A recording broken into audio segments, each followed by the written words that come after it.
Sean todos muy bienvenidos a la mesa que se presentó en el Congreso LASA 2022 con el título de Reverberations Between Afghanistan and Latin America, Geopolitics, Geoeconomics and Media. Me gustaría agradecer a los organizadores de esta sesión por su amable invitación para moderar este panel, el cual considero sumamente relevante entre la comunidad internacional, particularmente entre aquellos que estudiamos el continente asiático. Como miembro del equipo internacional de la Universidad Nacional Autónoma de México, la UNAM, en mi papel de coordinador de Relaciones y Gestión de la sede de la UNAM en Boston, estoy muy contento de haber sido partícipe de este Congreso LASA 2022 y creo que es sumamente importante que congreguemos esfuerzos de este tipo de actividades académicas para intercambiar ideas con nuestros pares de todo el mundo, nos mantengamos actualizados en este rápidamente cambiante mundo de hoy en día. Sin más por el momento, me gustaría presentar a la primera panelista del día de hoy, que es la doctora Genevieve Marchini, y me permitiré leer su semblanza, que la tengo en este caso en inglés. Dr. Marchini holds a PhD in economics from the University of Paris 13. She is a professor researcher at the Department of Pacific Studies of the University of Guadalajara, member of the National System of Researchers Level 1. Her current research interests are economic and financial development in Asia Pacific, the external vulnerability of developing economies in East Asia and Latin America, and regional financial cooperation in East Asia. She is the author of the books Economic Growth and Financial Development in Asia Pacific, Volume 1, The Industrialization of East Asia, and Volume 2, The Primary Export Economics of Oceania and Latin America. In recent years, she has published The Economic Relations of the Pacific Alliance with Japan, Specificities and Perspectives, Latin American Contextualizations 2020. The Pacific Alliance and East Asia Economic Relations, Scope of Intra-Industrial Trade and Prospects for Greater Productive Linkages, 2019. Economic Relations between South Korea and the Pacific Alliance, Towards a Depending of Productive Ties, 2017. Pacific Alliance and the Future of its Relations with Korea, Japan, and China, 2017. The Emerging Economies of East Asia and Latin America in the Face of Uncertainty and Volatility in Mexico and the Pacific Rim, 2014. Direct investment flows and insertion in global value chains, what can the Pacific Alliance change, 2016. Liberalization, financial development, and financial integration in Asian economies, a comparative perspective with Mexico and Latin America, 2012. South Korea facing the global financial crisis, cost and benefits of financial openness, 2012, en colectivos. Doctora Marchini, es un gusto tenerla el día de hoy en este panel y por favor la palabra es suya. Sí. Muchas gracias, Héctor, por la presentación. Agradezco al PUEA y a la doctora Alicia Girón por lanzar esa idea de trabajar sobre el impacto de la salida de Estados Unidos, de Afganistán sobre América Latina. Yo creo que es un tema que ha cobrado una nueva relevancia en el marco de la lucha pues, hegemónica que está produciendo en este momento, que ha recrudecido con la invasión de Rusia con Ucrania, a Ucrania, y es y podemos finalmente comparar el impacto, ¿no?, que han tenido ambas guerras, o más bien la salida de Estados Unidos de Afganistán y la invasión rusa a Ucrania, sobre el sistema global y en particular sobre América Latina. Voy a compartir mi pantalla.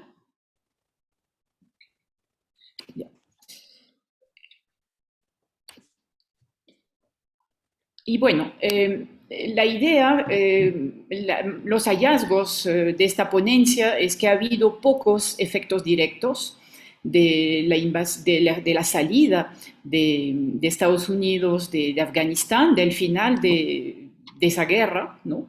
Debido a que América Latina pues, tiene pocos lazos, ¿no?, de inversión y de comercio, efectos reales y potenciales a través de diversos de vínculos más indirectos, como es la participación de muchos países de América Latina y de Afganistán en la producción y el tráfico de drogas, ¿no? Y por lo tanto la lucha contra las drogas, en particular de parte de Estados Unidos. La cuestión de la privatización de la guerra, ¿no? El hecho de que en particular muchos antiguos soldados colombianos están contratados para luchar en guerras ajenas y han estado en Afganistán y en otros países del Medio Oriente. Y finalmente el impacto que pudiera tener la salida de Estados Unidos de Afganistán sobre la iniciativa de la Franja y la Ruta de China. Entonces, como pueden ver, los temas que implicó la salida de Afganistán de parte de Estados Unidos, si bien forman parte, ¿no?, de una lucha hegemónica, son distintos de los que implica la guerra en Ucrania. Obviamente, los efectos de la salida de Estados Unidos de Afganistán sobre América Latina no han sido pequeños, ¿no?, y más bien indirectos, mientras que la guerra en Ucrania, pues como lo hemos visto hasta la fecha, tiene consecuencias enormes, en particular también a través de las sanciones, ¿no?, y de los efectos de las sanciones sobre la economía global, sobre el sistema financiero global, ¿no?, y sobre las cadenas globales de valor que ya habían sido impactadas por la pandemia, ¿no? Bien, entonces voy a concentrarme ahora sobre los efectos de la salida de Estados Unidos de Afganistán sobre América Latina. Bueno, efectos más bien indirectos, por eso yo hablo de reverberaciones, ¿no?, que son una repercusión, un efecto o un impacto que parece un eco, ¿no? Entonces me pareció que era una palabra adecuada. Entonces, algunos datos básicos que lo podrán ver en mi ponencia sobre Afganistán. Es un país que tiene un territorio que no es pequeño, ¿no? Es decir, es más grande que la mayoría de países europeos, ¿no? Es el corazón de Asia, también se ha llamado la tumba de los imperios, y con una población que es difícil de estimar debido a la guerra, a las emigraciones, pues entre 32 y 38 millones de habitantes. Si lo comparamos a nivel de desarrollo humano, para nosotros yo creo que es más fácil comparar Afganistán con Haití, ¿no? Entonces, Haití y Afganistán tienen datos de desarrollo humano que son cercanos, ¿no?, y muy bajos, ¿no? Entonces, el HDI en Afganistán está en el nivel 169 a nivel global y contra 170 en el caso de Haití. Entonces, pueden ver que pues ahí es un punto de comparación para nosotros en América Latina, ¿no?, con una población, en el caso de Afganistán, en pobreza multidimensional más elevada que en el caso de Haití, ¿no? Bien. Entonces, si vemos ahora las relaciones directas de los países latinoamericanos con Afganistán, pues vemos que después, digamos, de la victoria, digamos, de los talibanes, pues muchas embajadas han cerrado, ¿no? Pero dentro de esas embajadas, los países latinoamericanos no tenían ninguna embajada directa en Afganistán. Sus embajadas acreditadas estaban residentes en los países que pueden ver aquí, en Pakistán, en la India, en Moscú, en Teherán, ¿no? Entonces, ninguna embajada realmente latinoamericana en Afganistán, que nos dice mucho, pues, de su poca importancia, ¿no?, para estos países. En cuanto al comercio internacional, pues Afganistán es muy poco relevante, ¿no?, a nivel de exportaciones e importaciones. Pueden ver que hay un enorme desbalance, ¿no?, entre las exportaciones y las importaciones. Afganistán, pues, es un país asistido, ¿no? Entonces, pues, exporta muy poco y tiene un enorme desequilibrio en la balanza comercial, ¿no? Lo que importa pues son básicamente son productos agrícolas y dentro de lo que exporta pues también hay una proporción de países de productos agrícolas, pero también de otros tipos, ¿no? Como pueden ver,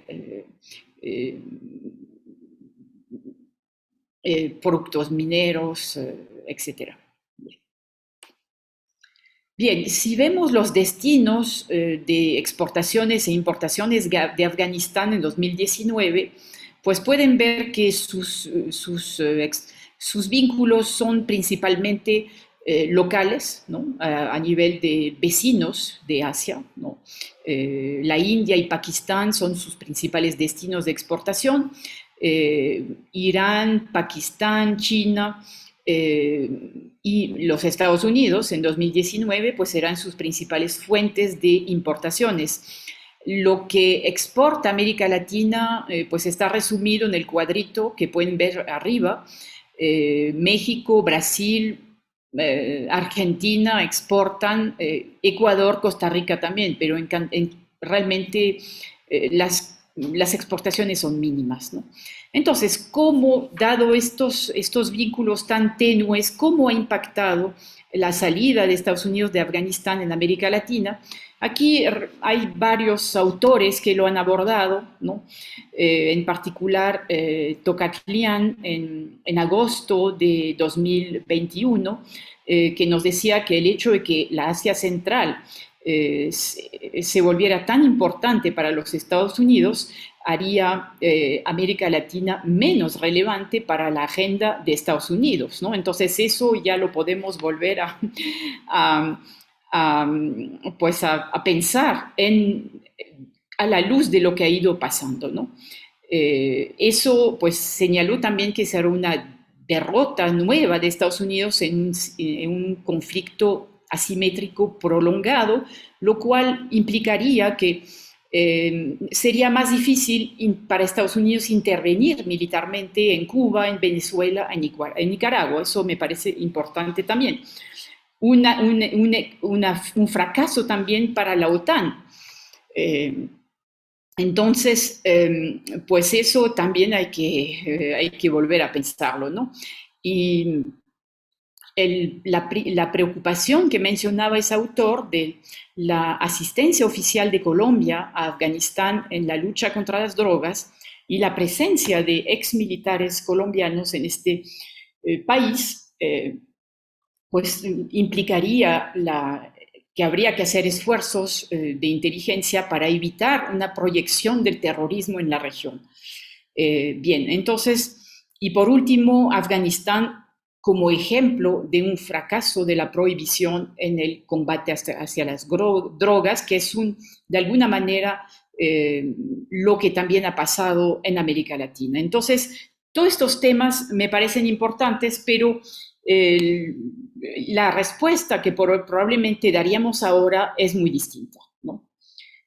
Aquí, bueno, voy a recoger aquí de estas, bueno, de estas dos contribuciones la pérdida de confianza en los Estados Unidos, el hecho de que América Latina es una región no intervencionista, que esto es un legado de la era de la Guerra Fría. Esto lo estamos volviendo a ver también, ¿no? Es decir, hay poco apoyo finalmente de América Latina al esfuerzo de la OTAN por contrarrestar la invasión rusa. Entonces aquí voy a pasar un poco sobre esto, ¿no? A nivel político y diplomático ha habido pocas reacciones a la salida de Estados Unidos de Afganistán. Algunos países han firmado una declaración conjunta sobre la situación de las mujeres y las niñas en Afganistán, como hemos visto sin ningún efecto, porque los talibanes en este momento pues están restringiendo el derecho a la educación de las niñas y las adolescentes, obligando a las mujeres a llevar de nuevo el velo completo, ¿no? Y algunos países, finalmente el único país que recibió refugiados fue México, ¿no? Bien, entonces un efecto directo que pues tal vez inesperado, ¿no? Era el impacto sobre lo que implica de la participación de soldados colombianos en Afganistán, ¿no?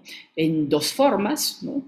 En primer lugar, a través de la participación oficial, ¿no? En primer lugar en la ISAF, con las Fuerzas Armadas Españolas, y luego a el nuevo mecanismo de seguridad que siguió a la ISAF, el Resolute Support Mission, y el hecho de que Colombia se volviera el primer socio global de la OTAN en América Latina. Bien. Entonces, esto debido a la fortaleza pues, de las Fuerzas Armadas colombianas, debido al prolongado conflicto, ¿no? Interno. Entonces, dado el hecho de que para los soldados colombianos que dejan el ejército haya muy pocas perspectivas de salario digno y de actividad después de su salida, Colombia se ha vuelto un exportador de mano de obra militaria barata, ¿no?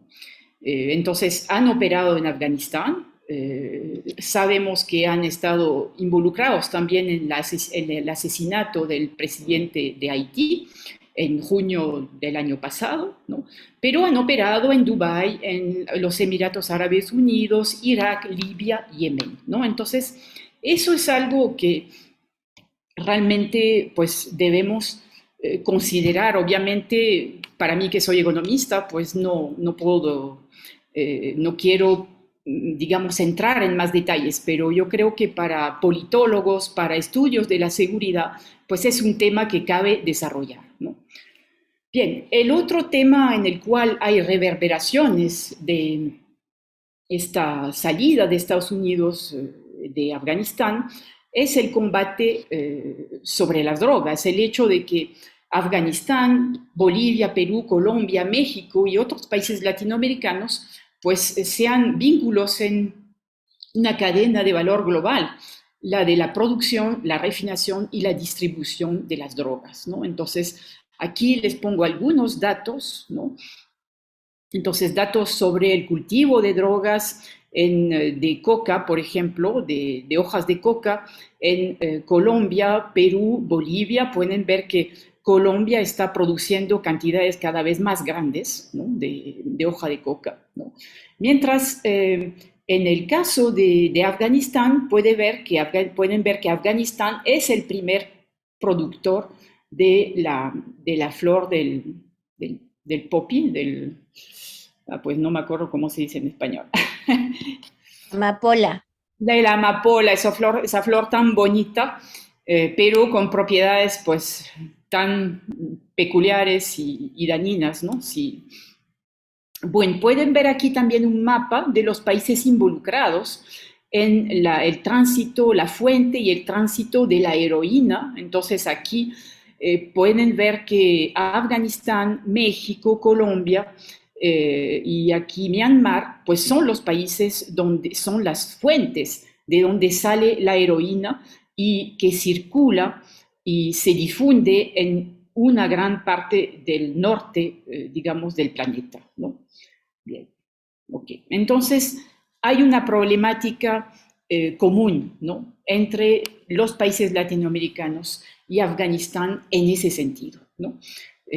Otra cosa que yo creo que habría que profundizar en los aspectos económicos, políticos, sociológicos, ¿no?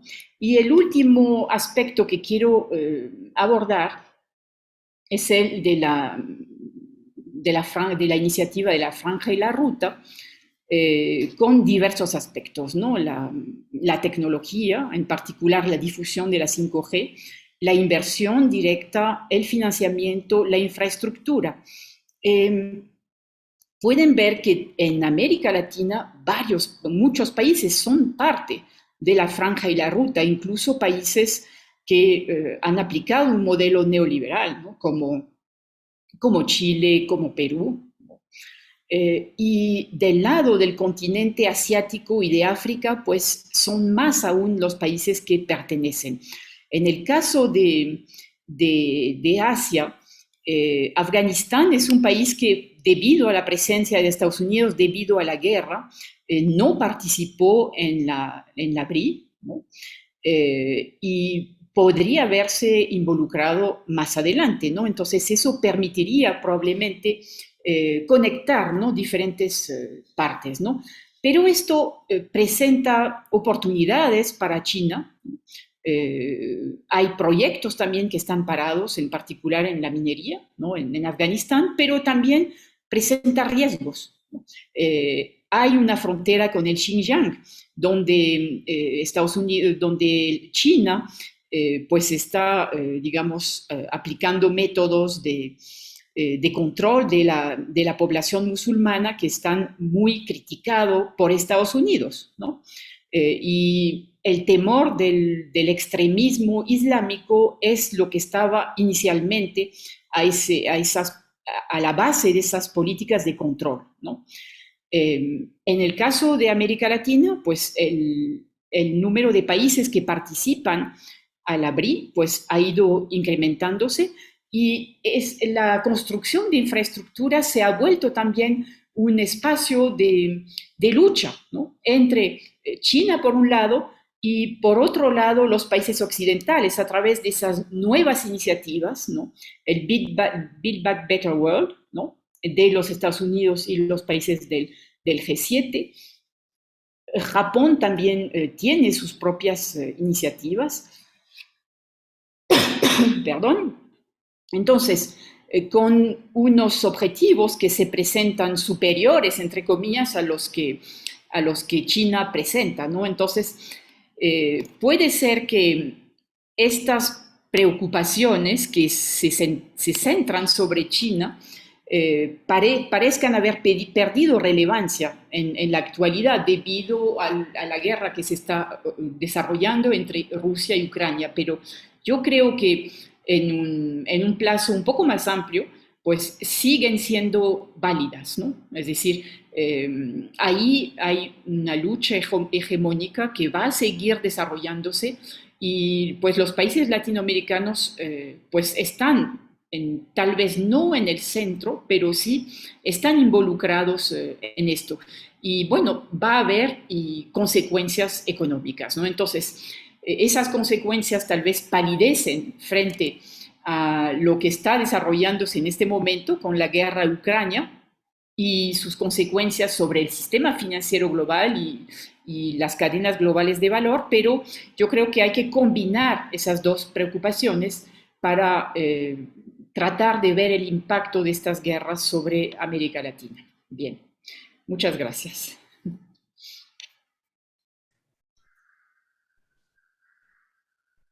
Muchísimas gracias, doctora Genevieve, por esta súper interesante presentación. Ya tendremos tiempo al final de esta mesa para tener una discusión con los demás panelistas. Bueno, enseguida es un gran honor poder presentarles a nuestra figura panelista de hoy, la doctora Alicia Girón, y también me voy a permitir leer su semblanza en idioma ¿Sabes qué, inglés. Héctor? Las semblanzas las vas a tener que grabar después, ya con José Luis, porque se oye de mucho Es muy ruido. raro hacerlas en inglés. Sí, donde estás tú, entonces, ¿De verdad? sí, yo oigo ruido, pero no sé, Es lo José Luis. normal, doctora. ¿Sí? Ah, bueno, Sí. pues entonces presento. Ok, ¿Quiere que la lea en inglés o la intento traducir al español? me da igual, tradúcela al español, pero una cosa muy pequeña, o sea, o en inglés. Si se presentó en inglés, la de Genevieve, también preséntala en inglés y después ya, o sea, me da igual, o sea, no hay problema. Ok, muy bien. Dr. Alicia Girón is coordinator of the University Program of Asian and African Studies, UEA, since May 2017, and was the coordinator of the Asian Studies Seminar from 2014-2017. She is a researcher of economics at the Economic Research Institute, and she holds a bachelor's degree in economics from the School of Economics at UNAM, and has a master's and a PhD degrees in Latin American Studies from the School of Political and Social Sciences, also from UNAM, She is tutor of the graduate program in Economics, Latin American Studies, and Administrative Sciences at UNAM. Her main research topics are financial economies, particularly related to economic cycles, financial crisis, sovereign debt, and financial systems. She has research related to gender economy and its relationship with financial circuits at macroeconomic and economic levels. She was director of the Institute of Economic Research from 1994 to 2002 and editor of the Problemas de Desarrollo Latin American Economy magazine from 2010 to 2018. She is a member of the National System of Researchers Level 3 and winner of the Universidad Nacional Award of the Economic and Administrative Sciences in 2010.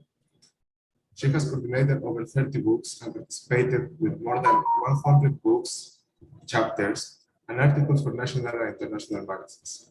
She was president of the International Association for Feminist Economics from 2015 to 2016, and a member of the high-level panel on women's economy empowerment of the United Nations 2016-2017. Doctora Alicia Girón, please now you have the word. Sí, bueno, buenas tardes. Es un gusto estar aquí en este congreso de LASA, Latin American Sociological Association, y estar en esta mesa organizada por el Programa Universitario de Estudios sobre Asia y África con la doctora Genevieve Marchini y el maestro José Luis Maya.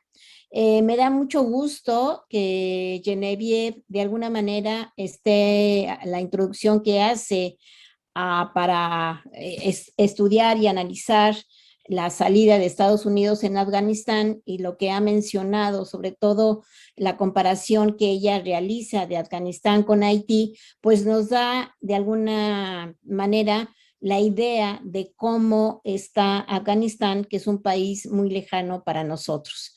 Pero el título de la ponencia que yo traje en esta ocasión es Geopolítica y Geoeconomía, que es el papel de América Latina y el Caribe en Afganistán y atrás de la ruta de la seda en un mapa a nivel mundial. Entonces, pues definitivamente que la reorganización geoeconómica y geopolítica de este mapa mundial a partir del desenvolvimiento de la pandemia, pues está en un constante movimiento, pero atrás de todo ello están los intereses corporativos, y yo diría que son intereses que están en detrimento de la humanidad, o sea, en detrimento de la sociedad.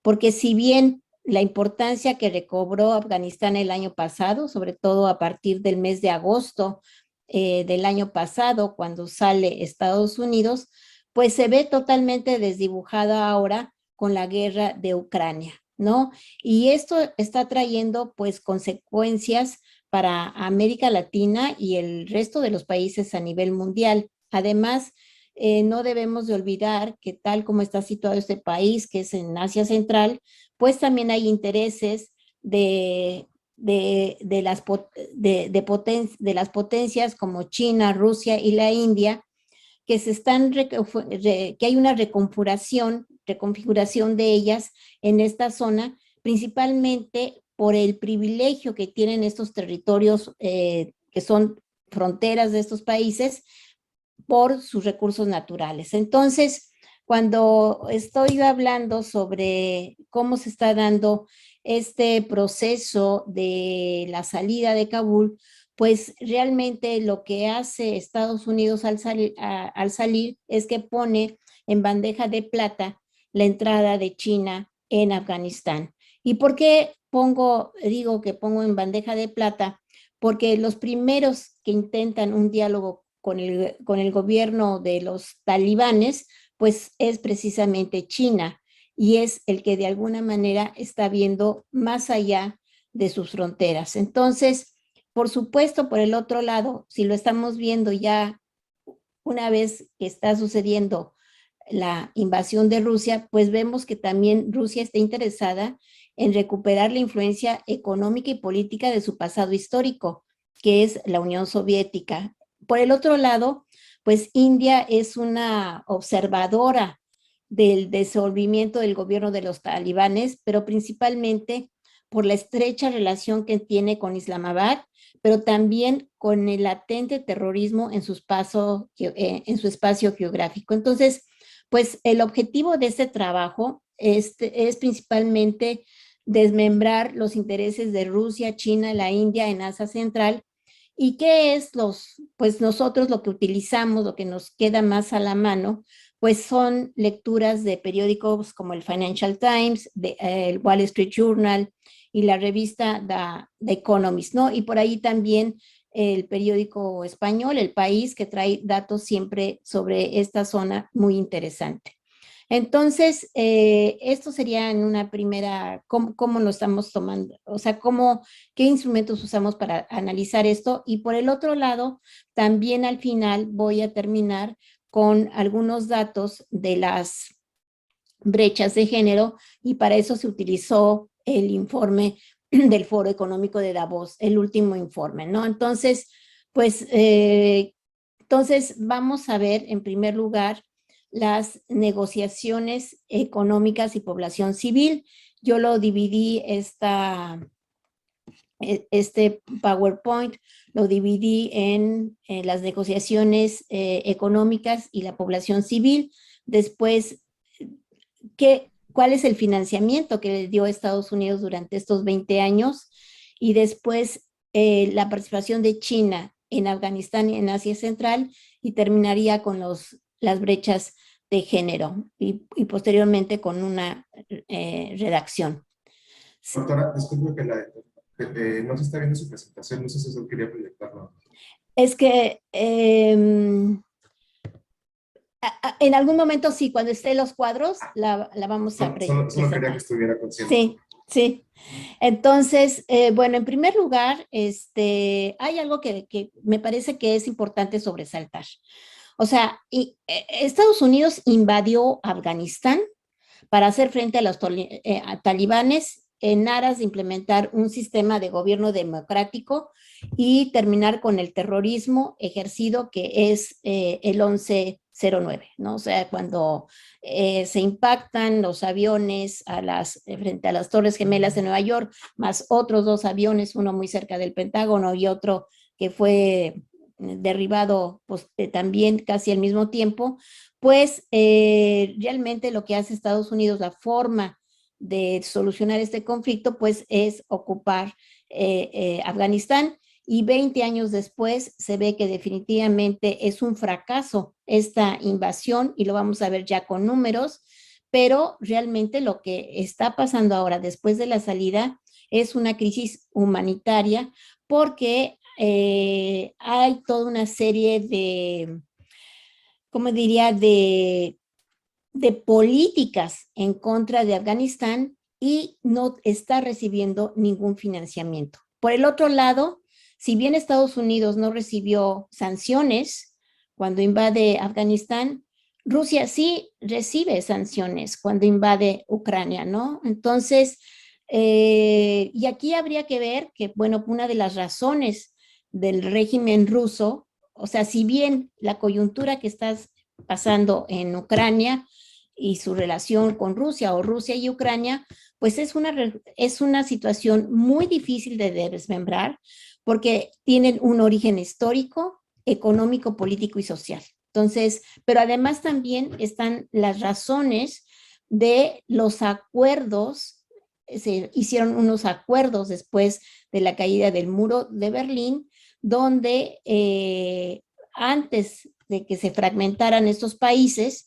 bueno, se firmaron acuerdos de que la OTAN definitivamente no iba a penetrar estos países. Sin embargo, la OTAN, liderada principalmente, incluso por Madeleine Albright, que murió hace unas semanas, hace dos meses, quien llevaba la política exterior de Estados Unidos, pues ella definitivamente fue la que impulsó que estos países, los ex socialistas, pasaran a formar parte de la OTAN. Y eso definitivamente crea un conflicto frente a lo que es Rusia. Entonces, por el otro lado, es muy importante ver esta ayuda que está dando Estados Unidos a Ucrania en el marco también o sea, ¿cómo lo puedo diferenciar? Porque es muy complejo. Por un lado, Estados Unidos frente a China, ¿no? Y por el otro lado, Rusia Estados Unidos dando apoyo a Ucrania. El hecho de que haya estado Biden hace algunas semanas en la frontera de Polonia llegó a Polonia a unos cuantos kilómetros de Ucrania. El hecho de que ya van varios personalidades del gobierno norteamericano en Ucrania, incluso hace algunos días la señora Pelosi también estuvo allá. A mí lo que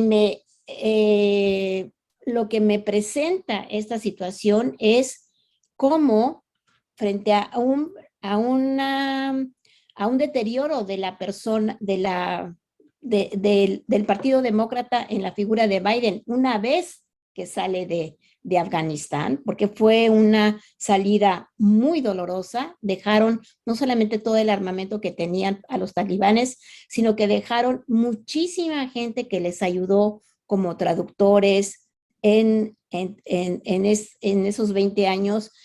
O sea, dejaron a las personas ahora sí sin ninguna ayuda y entonces esto pues lo que me crea es que ahora la presencia de Pelosi sobre todo, pues es que están jugando con la ayuda militar para Ucrania, pero también porque hay unas votaciones que en pocos meses se van a dar en Estados Unidos. Entonces es una lucha también de política de cómo Estados Unidos está usando estos espacios, ¿verdad?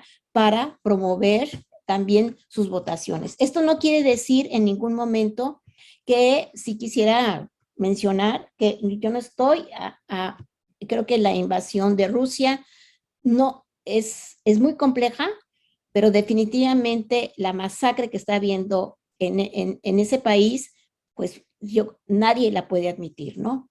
Pero hay otra cosa que también es muy importante y que esto lo he estado viendo, es cómo ahora se presentan todas estas sanciones, no solamente económicas y financieras en Afganistán y Rusia.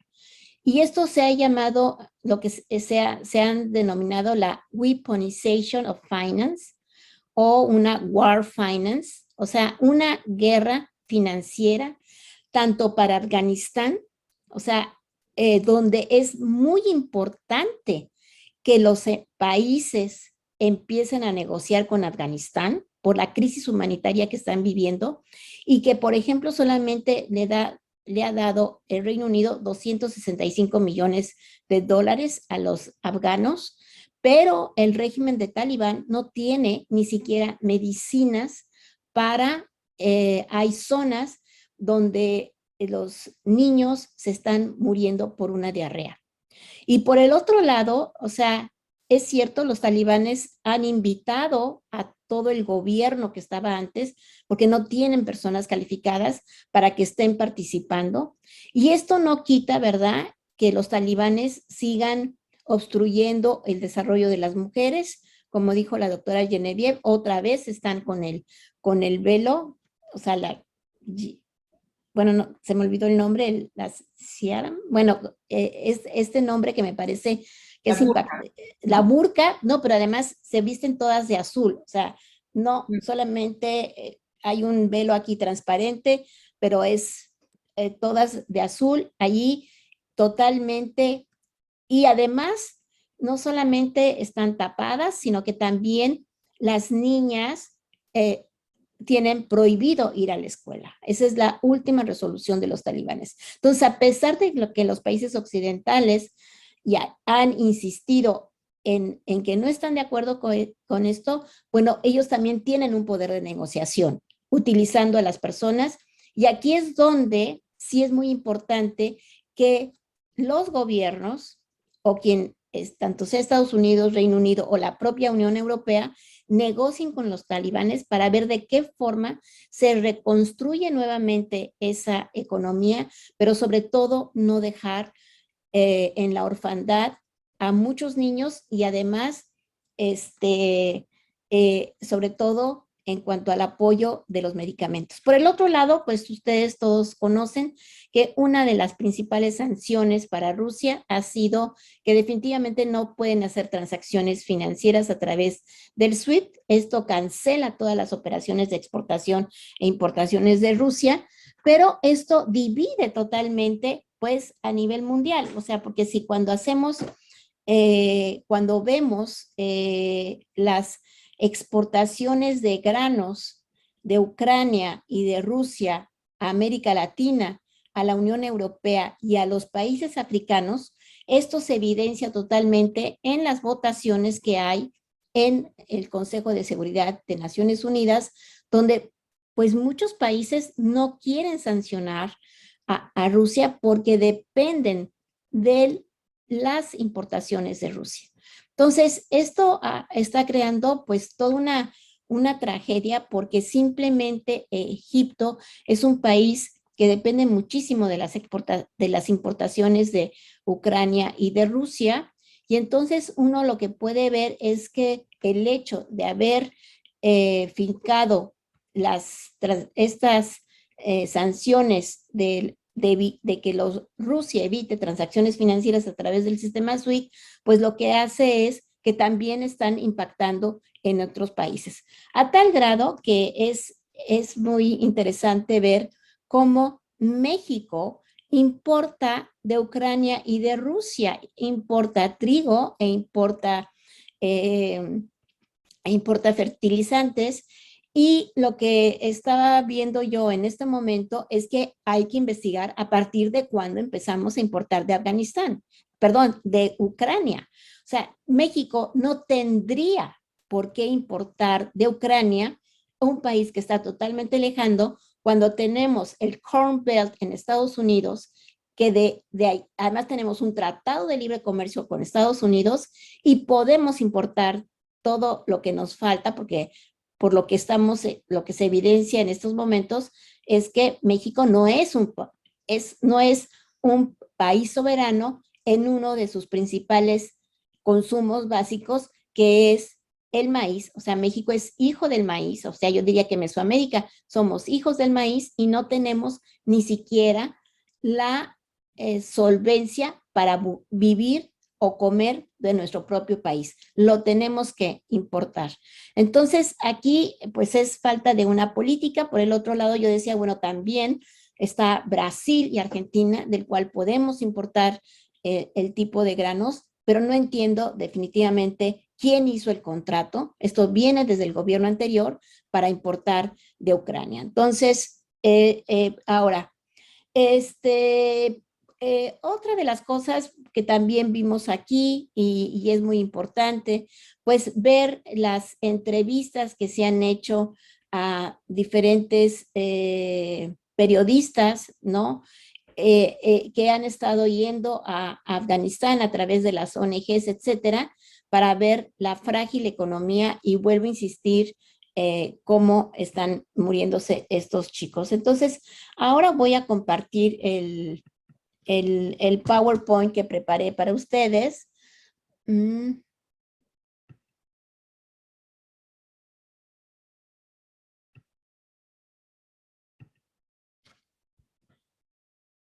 A ver. Bueno. Miren, 20 años de... a ver si lo puedo... A ver.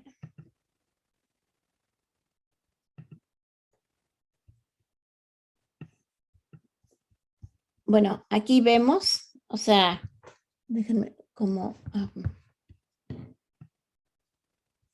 sea, 20 años de desarrollo de toda la ayuda que tenemos. Viendo el cuadro y al revisarlo, pues me doy cuenta que no tiene todos los años, son únicamente, tomamos los siguientes años, o sea, 2002, desde que entran, 2003, 2008, 2015, 2020, pero no son datos acumulados, sino que son desembolsos anuales. Entonces, pero lo importante es ver acá, ustedes van a ver que, bueno, el mayor porcentaje fue para infraestructura, si lo sumamos al final, gobierno, 3.618 mil millones de dólares para estabilizar, para la agricultura, para la salud, para el crecimiento económico, para educación y para género muy poquito. Bueno, independientemente de estos datos y de que no son totales ni son por año, lo que sí podemos ver es cómo en seguridad llegamos hasta 2.761, pero este dato se disminuye enormemente. Después, en gobierno y desarrollo también, o sea, el año de mayor inversión que hubo en Afganistán, de mayor desembolsos, fue el año de 2008. Posteriormente, estos gastos disminuyen, pues esto definitivamente lo que quiere decir es que hay un deterioro del manejo del dinero para este país y que por supuesto ha de haber causado un gasto enorme, sobre todo Estados Unidos ya no pudo continuar por falta de recursos o por tener los recursos en otro lado, no pudo continuar apoyando a Afganistán. Entonces, aquí vemos, por ejemplo, cómo están en porcentajes, pero a final de cuentas, si lo vemos tomando en cuenta la gráfica anterior, pues principalmente fue seguridad y asistencia humanitaria, pues un 2%, así es como termina, ¿no? Entonces, vamos a ver algo que me parece que es muy importante. O sea, ¿por qué a China? O sea, China, para, lo mejor que le pudo haber pasado a China es la salida de Estados Unidos. Eh, eh, China sabemos que tiene su proyecto de la Belt Road Initiative o la ruta de la seda. Esta ruta definitivamente, pues es un proyecto de largo plazo. Viene, en mi opinión, desde las primeras reformas que se hicieron en China con Deng Xiaoping, ¿no?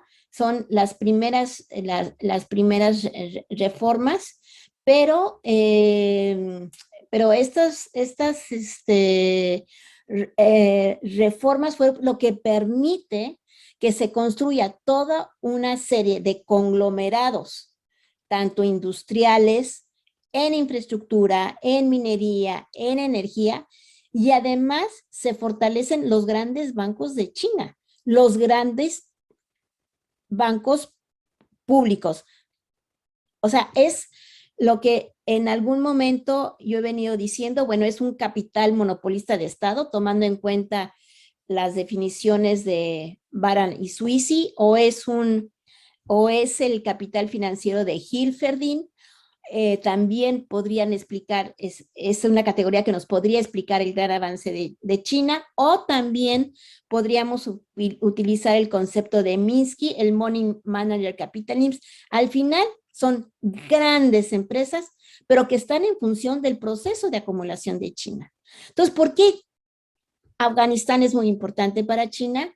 Porque solamente tenían 2 empresas, pero si vemos en los países con los cuales colinda Afganistán, que es Turkmenistán, Uzbekistán y Tayikistán, pues son países donde está el petróleo, el cobre, la energía, y donde se han realizado muchos caminos en construcción. O sea, rutas de comunicación, pero que son precisamente para sacar los productos. Entonces, estos sectores son, o sea, estos son los, o sea, ¿quiénes están en Afganistán? En Afganistán está la compañera China National Petroleum Corporation, que invirtió, bueno, primero el China Communication Construction, que invirtió 210 millones de dólares. China National Petroleum Corporation, 400 millones.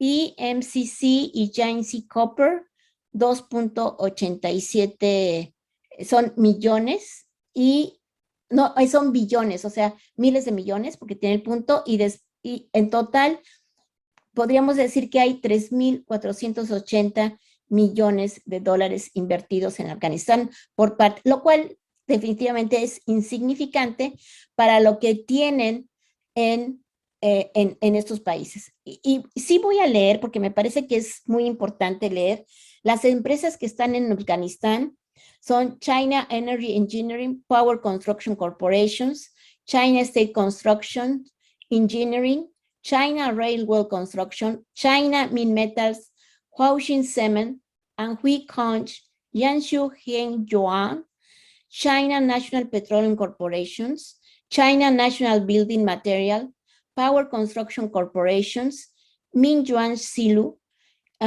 China CGS, China National Machinery Industry, China National Chemical Engineering, China Poly, China Railway Engineering, Harbin Electric, Beijing Non-Ferrosos, China International Trust and Investment, Shanghin, Jinshen Trading, China National Petroleum Corporation, Investment Made by Companies, Chinese Original. Entonces, aquí hay 8.520 mil millones de dólares durante el periodo 2007-2021 y después están estas otras inversiones. Pero aquí lo más importante es, en esta zona, en Uzbekistán, es la China National Petroleum Corporation, que invirtió 880 millones en 2007, 2.040 millones de dólares en 2012 y es la empresa que en total ha invertido 2.940 millones en Afganistán. Y de la misma forma está Tangistán, que son las empresas chinas. En este país se ha invertido 2.630 y también están estas mismas empresas que estos países, Kirguistán y Kazajstán, está también la China National Petroleum, no son frontera con Afganistán, están más arriba, pero lo interesante de que estos países que acabo de leer fueron parte de la ex Unión Soviética. Entonces, me centro en la China National Petroleum Company porque China también está viendo la posibilidad de tener energía para su consumo. Entonces, pues por el otro lado, para China es muy importante esta zona por los uigurs, que han sido muchos de ellos entrenados en Irán y en Siria y que están provocando cierta inestabilidad en el en el oriente de China y que es frontera por el corredor que hay de Afganistán, pasando por, bueno, el Kirguistán y Pakistán, se llega a China, es un corredor muy bello. Entonces, ellos temen mucho de que por ahí también los uigurs se tomen fuerza, sobre todo porque además a China se le ha acusado de afectar los derechos humanitarios de este país. Entonces, bueno, esto es nada más uno de los puntos. Creo que por la complejidad que tiene Afganistán con nosotros, pues son puntos muy sueltos, pero todos tienen una razón de ser. Y aquí es un cuadro, y bueno, ya quiero terminar, donde, bueno, se ven los indicadores de las brechas de género entre México y y Afganistán. Y entonces vemos que, bueno, pues Afganistán ocupa, es el último, es por primera vez en este reporte se toma en cuenta.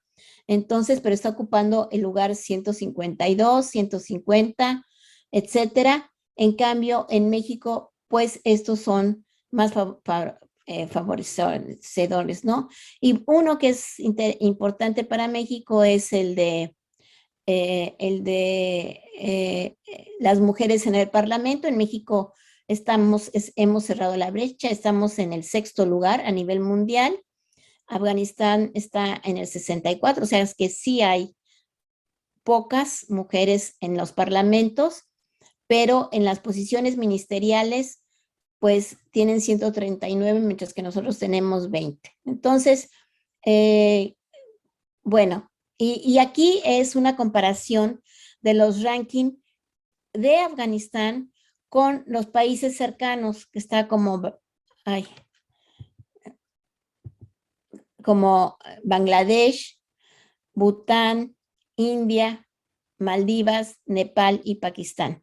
Entonces, y bueno, aquí vienen los indicadores que son oportunidad económica, empoderamiento político, acceso a la educación y acceso a la salud y supervivencia, ¿no? Entonces, ven como definitivamente, pues todos estos países, pues sus indicadores son muy bajos, ¿no? Entonces, si los comparamos con México, pues sí se ve, y como decía la doctora Genevieve Marchini, pues Afganistán es otro Haití. Bien, entonces, pues aquí viene la reflexión, ¿no? Entonces, pues definitivamente que tenemos que ver definitivamente yo diría que hay que hacer una reflexión de qué es a través de los lentes de la geoeconomía y la geopolítica, cómo Estados Unidos invade Afganistán y no se le sanciona, cómo se sale de Afganistán dejando una carga humana muy fuerte, y por el otro lado invade Ucrania. Siento que más bien Estados Unidos no invade Ucrania, pero sí invade a través de su armamento, ¿no? Y esta es una guerra que definitivamente ya no es de corto plazo, sino es de un largo plazo, dado que se está financiando la guerra muy lejano de Estados Unidos, pero a las puertas de la Unión Europea. Y esto, por supuesto, ya vimos, tiene consecuencias muy graves, pues para toda la humanidad y, por supuesto, para la Unión Europea y, por supuesto, que para México y América Latina. Entonces, pues esto es parte de un proceso de reflexión, y bueno, yo agradezco que se nos haya dado la oportunidad de hablar de Afganistán en el Congreso de LASA, donde aparentemente no tiene nada que ver con América Latina, pero para mi gusto tiene mucho que ver. Bien, pues muchas gracias. Muchas gracias, doctora Girón. Y bueno, ahora me toca presentar a nuestro tercer panelista del día de hoy, que es el maestro José Luis Maya. Él es técnico académico titular B del Instituto de Investigaciones Económicas de la Universidad Nacional Autónoma de México, maestro en periodismo digital por la Universidad de Guadalajara y licenciado en comunicación y periodismo por la UNAM. Cuenta con una especialidad en divulgación de la economía y un diplomado en turismo para el desarrollo sustentable. De 2000 a 2011 se desempeñó como responsable de prensa y de 2011 a 2012 como jefe del Departamento de Difusión Académica del Instituto de Investigaciones Económicas de la UNAM. De 2012 a 2017 colaboró como especialista en el área de difusión y comunicación de la revista Problemas de Desarrollo del Instituto citado. Actualmente funge como secretario técnico del Programa Universitario de Estudios sobre Asia y África, UEA de la UNAM. Ha participado como ponente en congresos nacionales e internacionales cuyos temas se relacionan con el turismo alternativo y con la edición y difusión de revistas científicas del área de ciencias sociales y humanidades. Por favor, maestro Maya, la palabra es suya. Muchas gracias por la presentación, maestro Héctor. Y pues para mí es un placer estar compartiendo esta mesa con dos doctoras a las cuales admiro por todo el trabajo que han realizado, la doctora Alicia Girón y la doctora Genevieve Marchini. Un poco ya pusieron en contexto Afganistán. En este caso a mí me va a tocar hablar, bueno, yo voy a hablar sobre los imaginarios que se construyen a través de las publicaciones que hacen los medios nacionales, me refiero a México. Entonces voy a compartir pantalla.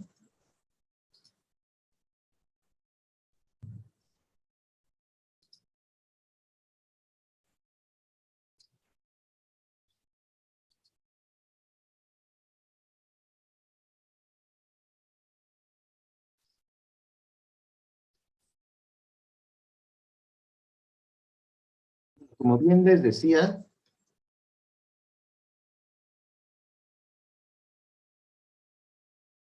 ¿sí ven mi presentación?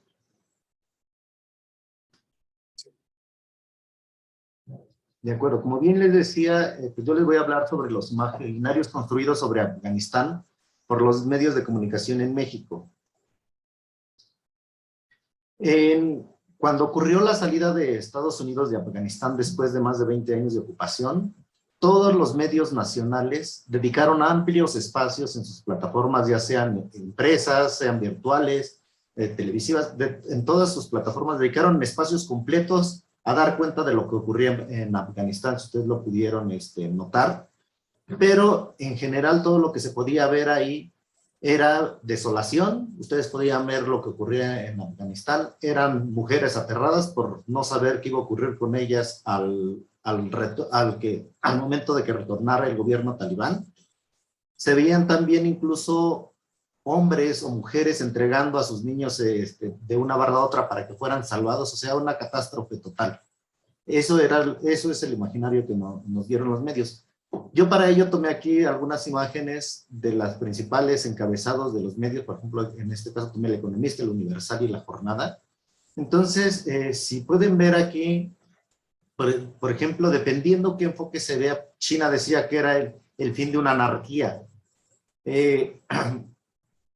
Algunos celebraban el regreso del talibán, sobre todo los que son pro-talibán, pero en general lo que se podía leer en los medios, y lo cual se tomaba de las principales agencias de noticias, pues era un desorden total, miedo que se producía ante el regreso de los talibanes y las posibles represalias que pudieran tomar por aquellos que participaron de manera directa o indirecta con el gobierno que estableció Estados Unidos. Porque Estados Unidos tuvo una digamos, intervención muy grande en cuanto a lo que son todas las instituciones, y no solamente llevó a personal de Estados Unidos a colaborar ahí, sino que reclutó también incluso a soldados, a personas para la función pública del mismo Afganistán. Entonces, cuando Estados Unidos anuncia su salida de Afganistán, pues precisamente toda esa gente entró en pánico, porque no sabían qué es lo que iba a ocurrir. Estados Unidos dijo, bueno, yo ya no estoy más aquí, y ellos lo que hicieron fue abandonar Afganistán y sin considerar precisamente todas estas repercusiones que tendrían. Entonces, ¿cuál fue el papel de los medios de comunicación? Como bien les comentaba, fueron imágenes de recurrente exhibición sobre multitudes congregadas en el aeropuerto de Kabul, que de hecho esa fue la que circuló más ampliamente y que todo el mundo conocemos, donde estaban todas las familias atemorizadas queriendo abordar el avión, incluso aferrándose al tren de aterrizaje, y todavía más drástico aún por ahí captaron un video donde una persona está cayendo del avión.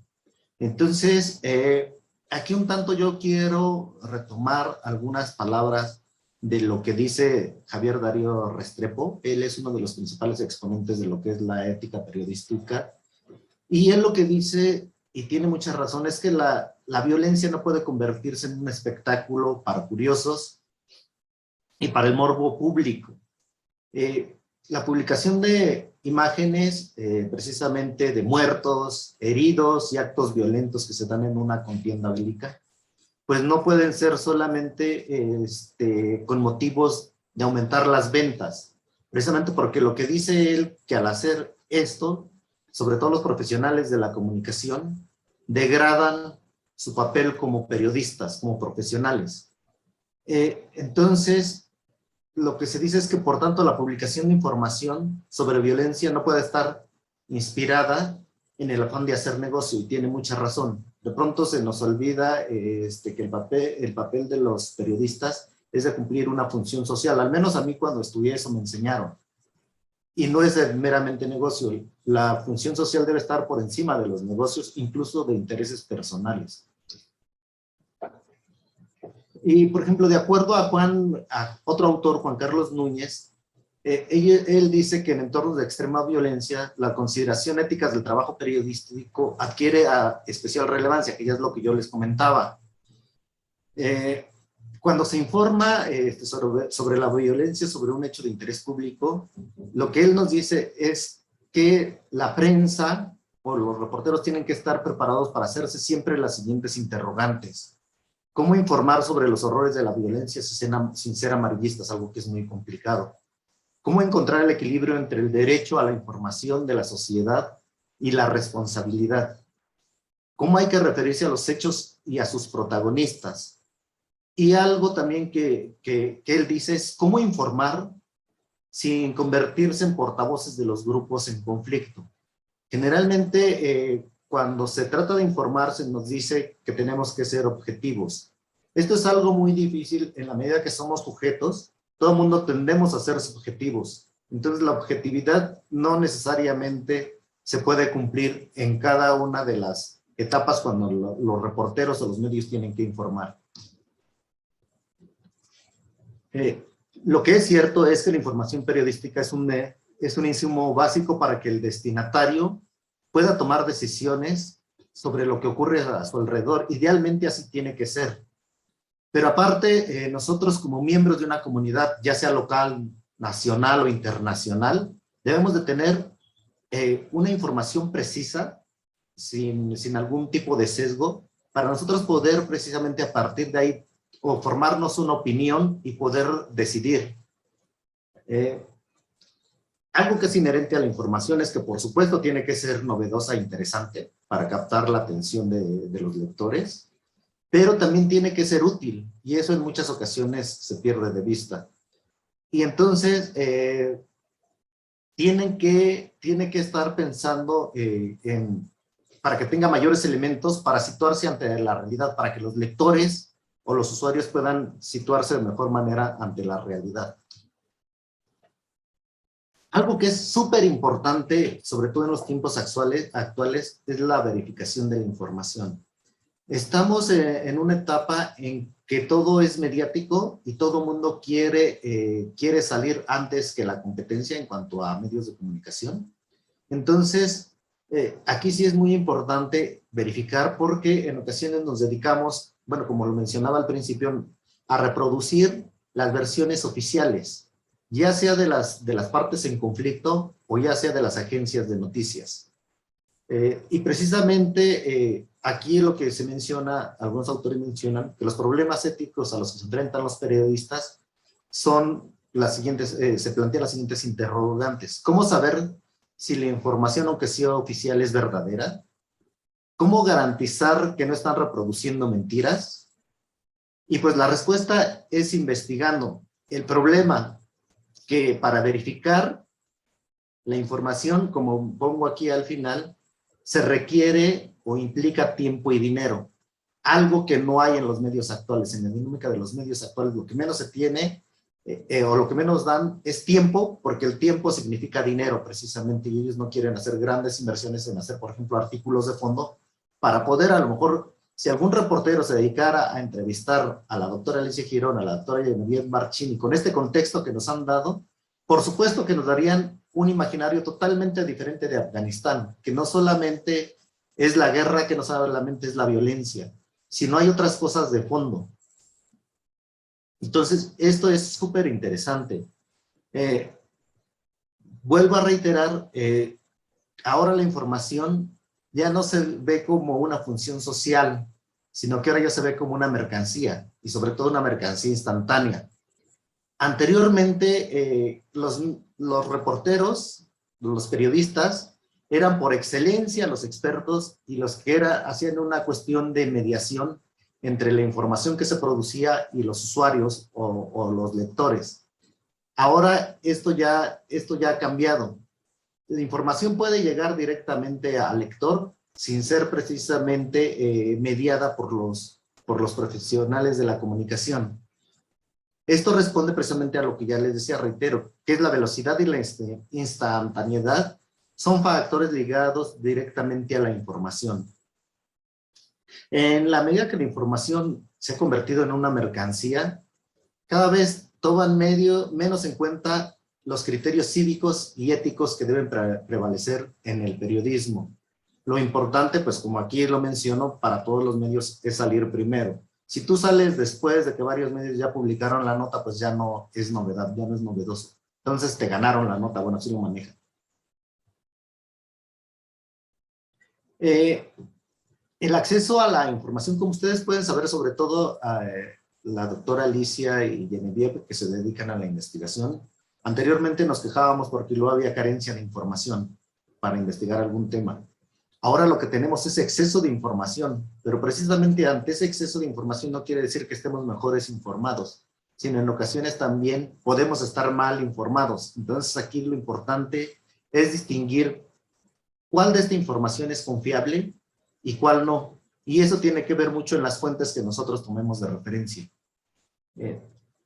Muchos medios dan menos prioridad a la veracidad y apuestan por la información que resulte atractiva y atraiga a un mayor número de personas. Y esto tiene sentido porque los medios, su principal fuente de ingresos precisamente son las audiencias. Entre mayor rating tengan ellos o lectores, pues más negocio va a ser para ellos, porque esto tiene que ver directamente también con los anunciantes. Si tú eres un medio muy consultado, por supuesto que vas a tener mayores ingresos en cuestión de publicidad, por ejemplo. Ya sean electrónicos o sean impresos, es más o menos la lógica es similar.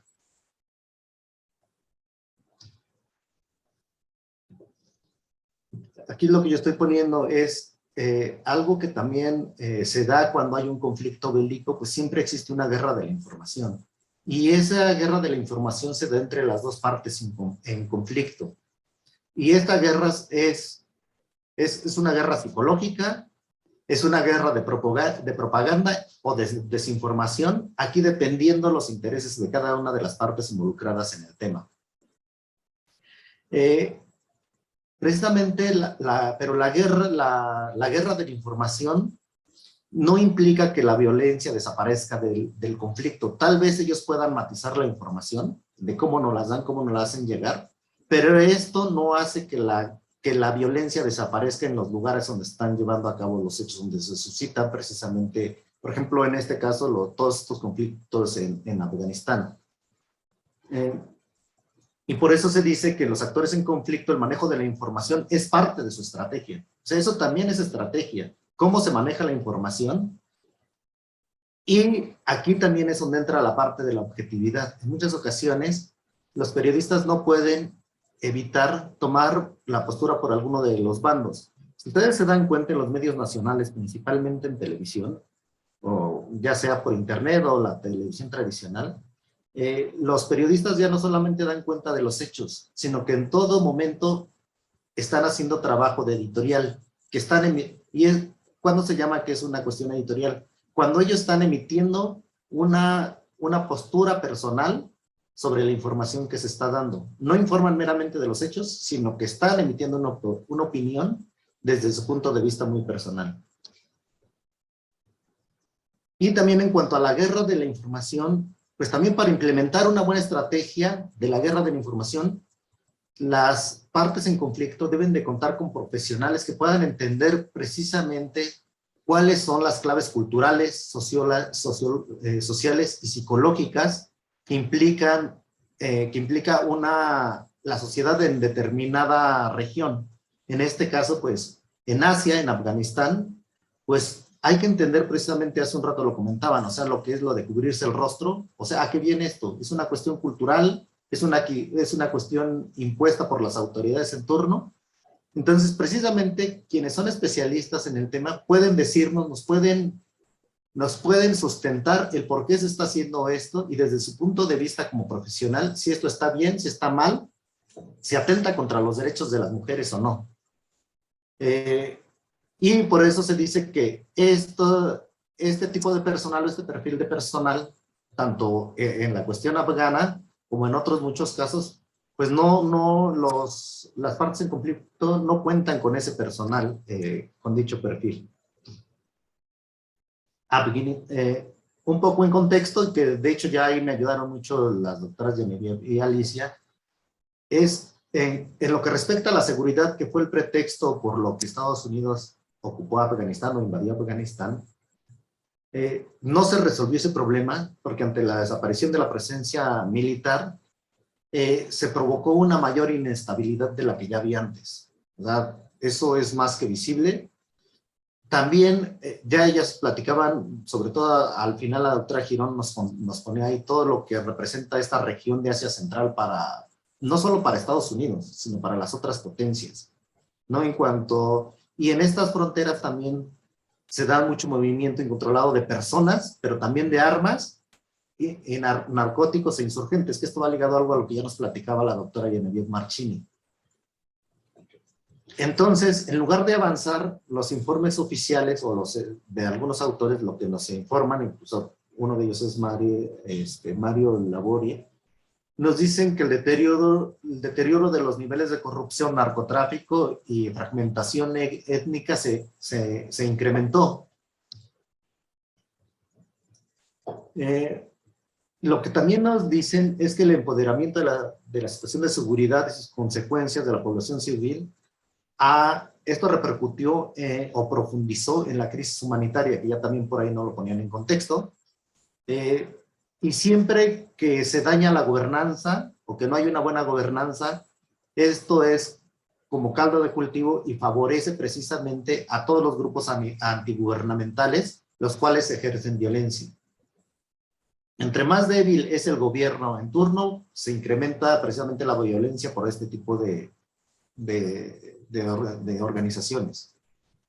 Entonces, ya por ahí también lo mencionaban, Estados Unidos le apostó en los últimos años a debilitar a la insurgencia para obligarla a hacer algún tipo de acuerdo, pero obviamente esto se contrapuso con los intereses de otros países y no fue posible. Y aquí ya lo menciono otra vez, y ya por ahí lo mencionaban, estos países tienen mucho interés en la región, pues ahí tenemos a Rusia, tenemos a China, tenemos Irán y Pakistán. Y bueno, aquí hago también un comentario que viene ligado a lo que decía la doctora Girón. En el mes de marzo, de hecho, el ministro de Relaciones Exteriores de China fue uno de los primeros que visitó ya de manera oficial a Afganistán. Entonces, ahí está precisamente todo este interés y la importancia que tiene para estas potencias esa región de Asia Central.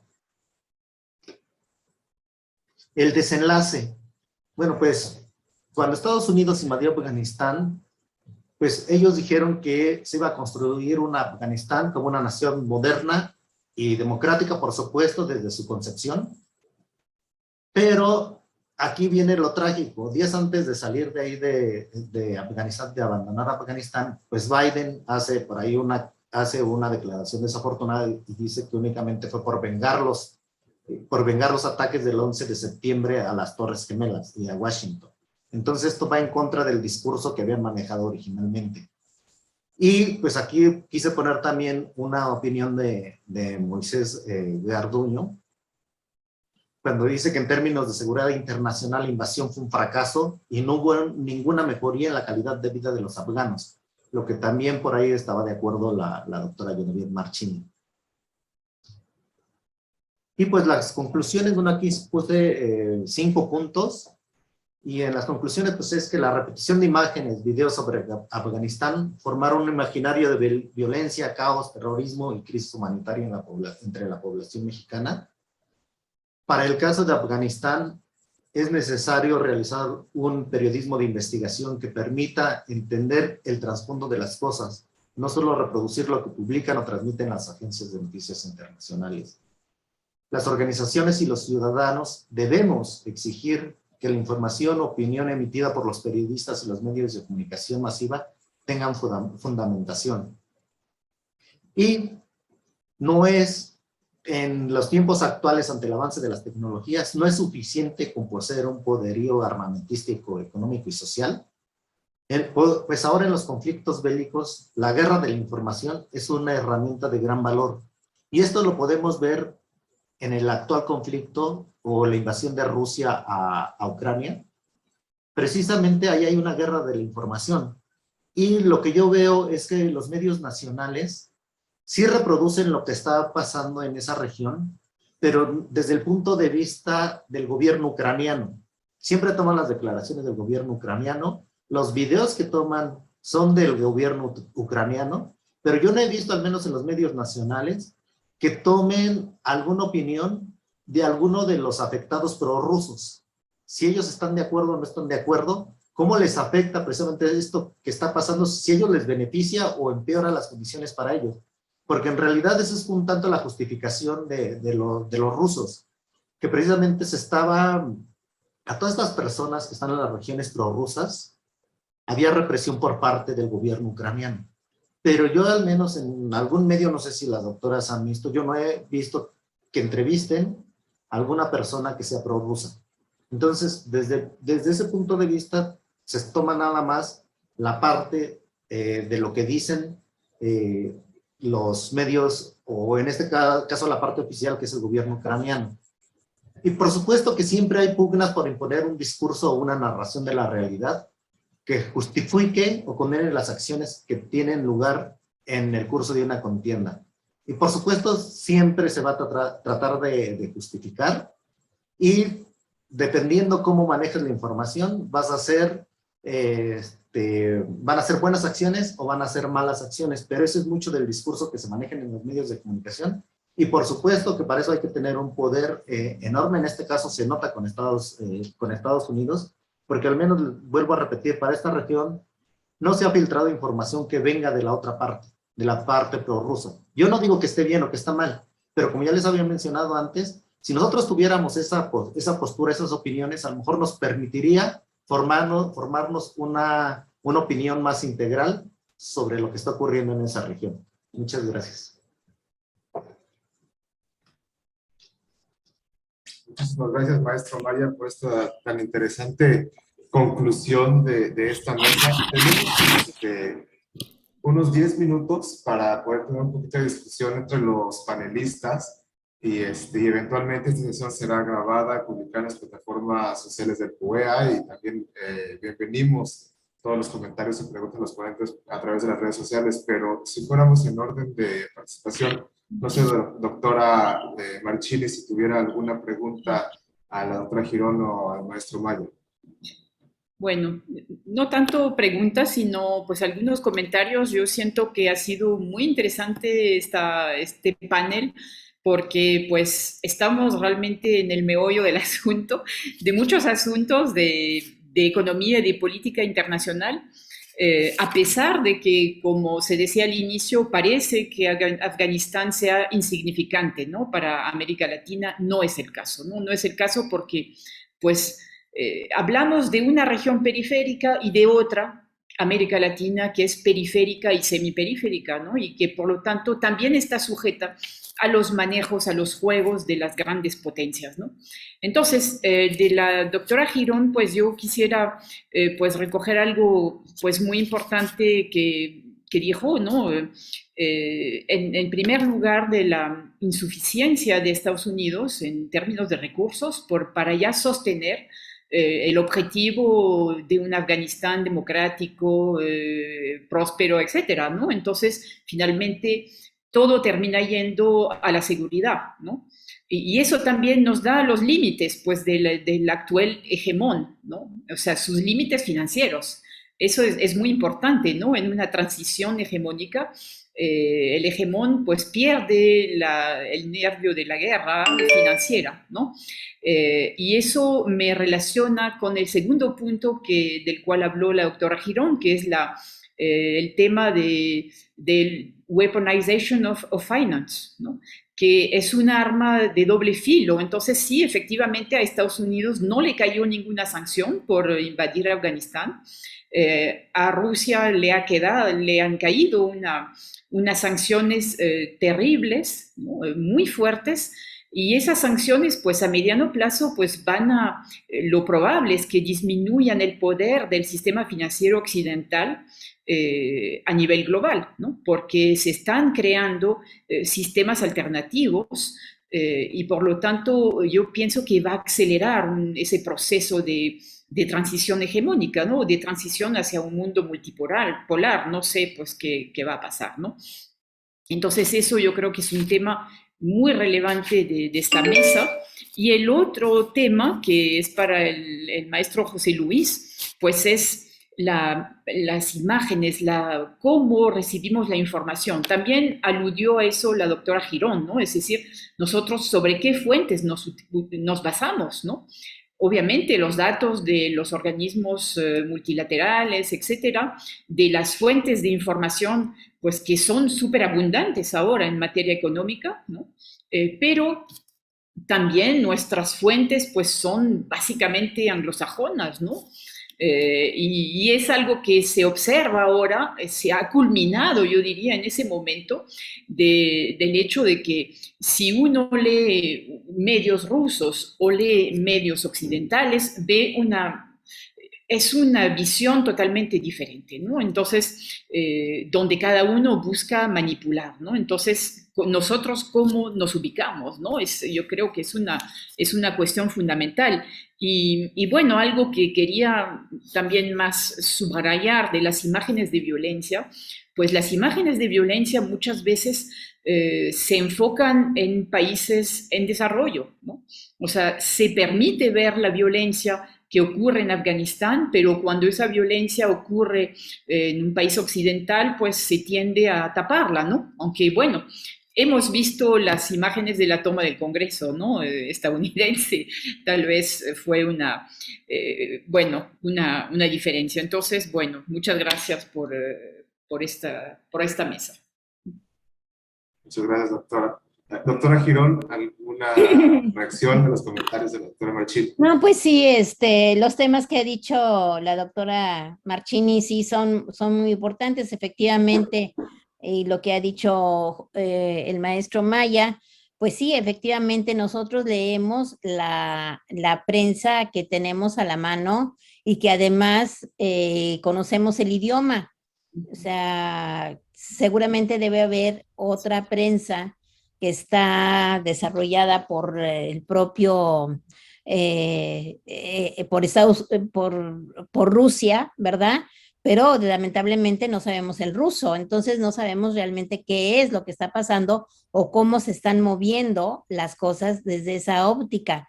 Tampoco sabemos cuáles son las percepciones del pueblo ruso. Todo lo que yo sé es a partir de leer The Economist, lo cual pues son noticias muy interesantes, por supuesto, son de primera mano, son vivencias, pero tienen un enfoque que realmente es muy manipulado para lo que, o sea, lo que se quiere que nosotros entendemos, ¿no? Y aún así, pues sí, son noticias pues muy tristes, muy lamentables, pero por el otro lado no sabemos cómo se está viviendo el conflicto por el lado ruso, ¿no? Y bueno, considero que esta comparación que hizo Genevieve con Haití me parece excelente. Yo la felicito, a mí no se me hubiera ocurrido hacer esa comparación, porque sí, efectivamente, si estamos tratando de yo cuando estaba haciendo el trabajo, ya después de la exposición que dimos en febrero, bueno, decía, bueno, pero ¿en qué cabeza cabe haber puesto una mesa sobre Afganistán y América Latina? No hay nada que ver. Sin embargo, en las comparaciones que ella hace con Haití, pero también algo que me parece fundamental, que es la producción, perdón, de la droga y cómo está saliendo esa droga que camina pues o sea, de nosotros hacia el país del norte y por supuesto que de Afganistán, en la medida en que no tenga ninguna ayuda o no se le ayude pues a ver, mientras Afganistán no se le ayude para rehacer su economía y la tengan con sanciones económicas, seguramente va a seguir exportando más droga y seguramente es la principal fuente de divisas para Afganistán, pero además allí yo creo que deberían de tomar ciertas medidas, sobre todo porque va para la Unión Europea, o sea, simplemente por el mapa es que esa droga sale hacia los países de Europa del Este y entra y penetra todo lo que es la Unión Europea. Pero perdieron el ritmo, o sea, creo que, y la otra que me parece aquí muy lamentable, el hecho de que se esté usando Ucrania como un, como un espacio de lucha política para ganar votos. Es al menos es así como yo lo veo, o a lo mejor no sé si estoy bien o mal, pero me parece que no entiendo por qué siempre Estados Unidos se mete en otros países que ni siquiera son de su frontera. Y muy bien dice aquí nuestro presidente, bueno, le dieron 30,000 millones de dólares a Afganistán de ayuda inmediata y le van a seguir dando más. Y a Centroamérica no le han dado nada. Por el otro lado, esta división racista frente a la migración, a Ucrania se le abrió incluso en la frontera un espacio para que todos los ucranianos puedan pasar, que llegan a Tijuana o que llegan a nuestro país, pasen directamente a Estados Unidos sin mayor control. Y por el otro lado, nosotros tenemos campos de miles de personas que están esperando la visa o que se les apruebe el exilio, que vienen principalmente de Centroamérica, de Haití, bueno, hasta de países africanos, y de Cuba, por supuesto, están esperando que entren que los están deteniendo en nuestro país y no le dan entrada a Estados Unidos. Entonces, me parece que a final de cuentas, pues la mesa quedó redonda, me parece que hemos hecho muy buen trabajo y bueno, yo espero que aquí el PUEA difunda muy bien a partir de Twitter y demás en los próximos días el trabajo que hemos realizado, que al igual que a Genevieve le costó mucho trabajo, a mí también me costó mucho trabajo encontrar la información. Muchas gracias. Muchas gracias, doctora Girón. Maestro Maya, ¿algún comentario de cierre? Sí, muchas gracias. Pues yo también haciendo una reflexión, de hecho lo acaba de mencionar la doctora Girón a propósito de lo que proyectan los medios o publican los medios. Sí, yo estaba sorprendido cómo cuando ocurrió lo de Afganistán, al menos yo no le di seguimiento particularmente a ello, pero yo no recuerdo haber visto imágenes de afganos aterrizando en la frontera entre México y Estados Unidos y pasando de inmediato como refugiados al país del norte. Al menos no lo vi, habría que buscar a ver si se dio esto. Incluso por ahí lo mencionaron, que de América Latina, pues el único país que recibía afganos fue México. Pero yo no recuerdo haber por ahí escuchado que precisamente como Estados Unidos, después de que estuvo ocupando durante 20 años Afganistán, tenía gente afín a ellos que estaban trabajando con el gobierno que él impuso, e incluso de ahí los mismos afganos, al menos yo no tengo conocimiento de que ellos hayan establecido una ley para que llegaran acá y les dieran refugio, lo que sí está ocurriendo con Ucrania. También en cuanto a las sanciones, por ejemplo, yo lo que estaba viendo cuando fue lo de la invasión a Afganistán, pues no hubo sanciones para Estados Unidos, y bueno, incluso hasta en el fútbol se da. Hay algunos equipos europeos que son propiedad de empresarios rusos, uno de ellos es el Chelsea, y pues lo iban a sacar de la Champions, que es uno de los torneos más famosos a nivel mundial, y lo iban a sacar nada más porque el dueño era un ruso. Lo que hizo este empresario ruso pues fue deslindarse del equipo, dijo, bueno, yo dejo el equipo y que siga, pero entonces hasta ahí hay repercusiones. Es algo medio burro, es un tanto burdo, pero pues es cierto. Por otro lado también, lo que mencionaba la doctora Genevieve, me llamó mucho la atención sobre la exportación de exmilitares colombianos a Afganistán y a otras regiones del mundo. O sea, no exportan a lo mejor especialistas en otra materia, pero sí exmilitares, y sobre todo porque tienen toda la experiencia de todas estas guerrillas, qué triste es las guerrillas en Colombia, todo lo que es el narcotráfico, entonces ya van preparados para escenarios como tal. Entonces sí, eso me llama mucho la atención. Yo no sabía que Colombia exportara exmilitares, mercenarios, por decirlo.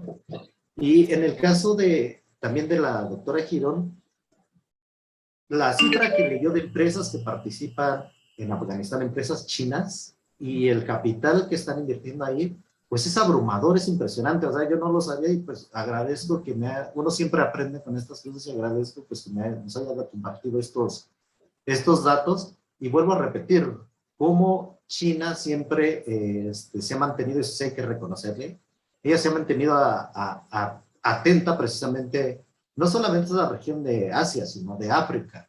Cuando otros países no voltean a ciertas regiones, ahí sí hay que darle el crédito a China, ella ya está apostando por estas regiones. Prueba de ello, pues, es de que es el primero que se acerca a Afganistán, no importando que tenga un nuevo gobierno y que sea un gobierno talibán. Él cuida sus intereses como todas las potencias, y con quien tenga que negociar, creo que eso es lo de menos. Él lo que quiere es negociar y cuidar sus intereses. Y pues por ahí terminaría mis comentarios. Muchas gracias. Muchas gracias, maestro Maya. Bueno, pues a mí me tocaba hacer un resumen de las ideas principales de los tres, pero pues creo que ya como dice José Luis, ya me ganaron la nota. Ya lo han hecho ustedes. Pero sí quisiera dejar dos comentarios de manera de reflexión. Yo creo que ya no hay tiempo para tocarlos ahorita, pero seguramente esto da para otra sesión. Y el primero es, me queda en la cabeza cómo le afecta a la diáspora, tanto de Afganistán como de, en este caso, de Rusia, todas estas noticias que, como ya se dijo, están definitivamente manipuladas por Occidente. No se conocen los puntos de vista seguramente de Rusia en este caso, pero toda esta diáspora de rusos y afganos en otros países les está afectando muchísimo. Personalmente, yo tengo una persona muy cercana rusa que estaba en Nueva York de turista y de repente no tenía acceso. Ella está haciendo, después de la pandemia, pues, entonces de un día para el otro ya no tenía acceso. Bueno, el rublo se devaluó. En dólares ganaba la mitad de lo que estaba ganando de entrada, y al siguiente día ya no tenía cómo sacar dinero de sus cuentas rusas porque sus tarjetas Visa y Mastercard dejaban de funcionar en Estados Unidos. Entonces, de la noche a la mañana se dio cuenta que ella no tenía cómo pagar su renta en Estados Unidos, y ella es absolutamente ajena al conflicto, ajena a cualquier decisión política. Y ella me decía: Héctor, ¿cómo crees que yo puedo estar a favor de esto si yo tengo primas ucranianas, si yo tengo tías ucranianas? Evidentemente no está a favor, pero esto me está afectando a mí, porque yo soy rusa, ya no puedo regresar a mi país, cancelaron absolutamente todo el vuelo de regreso a Rusia, y estoy atrapada aquí, pero estoy atrapada en dólares, ganando rublos que valen la mitad, y no puedo tener acceso a ellos, ¿no? Y ese es un caso que yo conozco, pero como ese han de haber miles, en el caso de Rusia, pero en el caso de Afganistán también. Entonces, un poquito de todos los efectos que no necesariamente a los que están adentro de Rusia o adentro del Estado, pero toda la diáspora que está en el mundo está sufriendo por estas decisiones políticas unilaterales.